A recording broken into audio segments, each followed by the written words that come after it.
सूर्य के नीचे एक सुरम्य झील के किनारे जानवरों का जमावड़ा होता है। उनके रूप पानी की कांच जैसी सतह में प्रतिबिंबित होते हैं। खरगोश फुर्तीले अहंकार की तस्वीर ताना मारता है, अरे कछुए, तुम इतने धीमे हो कि तुम्हें मंजिल तक पहुंचने में एक सदी लग जाएगी। कछुआ प्राचीन और शांत बुद्धिमत्ता के साथ जवाब देता है, यह गति नहीं है, बल्कि धैर्य है जो सफलता की कुंजी है। दौड़ में खरगोश आगे बढ़ता है, जो हरे रंग के ट्रैक पर गति का धुंधलापन है। इस बीच कछुआ अपनी कठिन यात्रा शुरू करता है।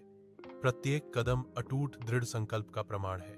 अपने दूर के प्रतिद्वंद्वी पर एक तिरछी नजर डालते हुए खरगोश एक पेड़ के नीचे बैठ जाता है, यह विश्वास करते हुए कि जीत पहले ही उसकी मुट्ठी में है। कछुआ बिना विचलित हुए फिनिश लाइन तक पहुंचता है। उसकी स्थिर गति दृढ़ता का प्रमाण है। खरगोश को चौंकाने वाली सच्चाई का एहसास होता है। कछुए ने जीत हासिल कर ली है। शर्म की लहर उस पर छा गई। कछुआ घोषित करता है, जो धैर्य के साथ कड़ी मेहनत करता है वही वास्तव में जीतता है। खरगोश माफी मांगता है, मुझे शर्मिंदगी है और मैं कछुए से माफी मांगता हूं।